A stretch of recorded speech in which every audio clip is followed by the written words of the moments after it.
All right, without further ado, take it away, Dr. Dan. All right, 5 minutes of wellness. Hello everyone, thanks for joining us today. Our timely topic that we're going to discuss right now is hydration. As we're moving into the summer, and especially as we were inspired by Johnny B. Good Ayers, we're going to talk about electrolytes and function in the body. So the basic concept with electrolytes are these are salt compounds. And we'll take a quick trip back to high school chemistry. Salts are basically comprised of a metal and a nonmetal coming together. So an example of this would be sodium chloride, which we consume in the form of table salt. Okay? So we've got our metal compound here and nonmetal here. These are charged particles, okay? You might remember the metal is called a cation, which just means it has a positive charge when they're separated, and this has a negative charge. The reason why we're going into this is because when we consume foods that contain salt items, and again, this is table salt, but potassium chloride is also considered a salt, okay? And when bonded together like that, we consume it in a whole food form, but in the body it breaks apart. When it's cleaved apart, the potassium has a positive charge, chloride has a negative. So we have a long list of these in our body. Here's a quick synopsis of a highlight. So we got sodium, potassium, has a positive charge, calcium, positive 2 charge, and magnesium, positive 2 charge. So the first thing that happens when these compounds enter our body is they get shunted into these different categories, and this provides electrical potential, okay? So what we've basically got a membrane, a cell membrane, and inside we will have 3 of these sodium ions and 2 potassium ions on the outside.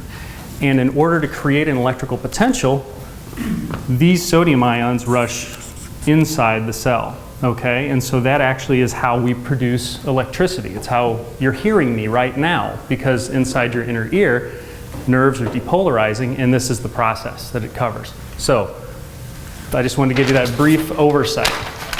In the form of food, we actually consume electrolytes, not in the form of sports drinks. You might think that the best way to get your electrolytes is to drink something with artificial colors and sugars in it, but this is not the case. I'm sorry. You might find, anybody have a guess for the first thing I'm going to write up here? Starts with a K, just like potassium, but has an ALE on the end. Hey, right, kale. Kale's a fantastic roast, right? Listen, golfer lady, you need some of these electrolytes. So kale is a perfect example. So leafy greens. We want kale, spinach. It's the reason why Popeye loves spinach so much. Think of bok choy. These are leafy greens that we can be getting in regularly. We can make a smoothie in the morning that contains these. We've got nuts, which are going to contain many cofactors that are needed by the body, but not the least of which are some of these electrolyte compounds. So thank you, Mark. Think of nuts, Brazil nuts. Keeping myself accountable up here. I thought that was on vibrate, sorry. Almonds, cashews. And the most important thing, we're talking about hydration here, is to make sure you're getting the right amount of water in also. So H2O in and of itself hydrates us, but in order for it to do anything that we need metabolically within our bodies, it has to bond to some of these electrolytes we covered just a moment ago. So the importance of taking in water, crucial, and that importance goes up drastically whenever the temperature is high. We are constantly buffering and moving these electrolytes around in our body. I mean, constantly. Our kidneys do this process, and we release electrolytes and then we retain them depending on the concentration. The thing that can throw that off is metabolic activity increases with heat. And if we're outside, that increased metabolic activity means there's a greater demand on the resources that are there. And then the double whammy is if we're losing water via sweat and perspiration, then replenishment is crucially important there. But just drinking water alone doesn't get it.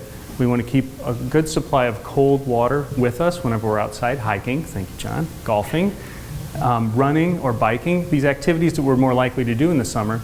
But in addition, we want to make sure we're eating a diet that's replete in a variety of whole foods. And really, whole foods is the key component there. Because if you're having beets once a week, and you're having spinach twice a week, and you're having kale, and you're having nuts, and phosphorus, which is a very, very important micronutrient mineral is something that's found in abundance in healthy meat, also healthy poultry, healthy grass-fed beef and bison. If we're eating in this fashion, then we're constantly replete with these micronutrients, these what later become electrolytes when they enter our body, and the water has the opportunity to cleave them up. So hydrate well, make sure you're eating a variety of foods, and if you need to consume one of those electrolyte drinks, do it, but that's an emergency fix, right? All right. Stay well hydrated, everyone.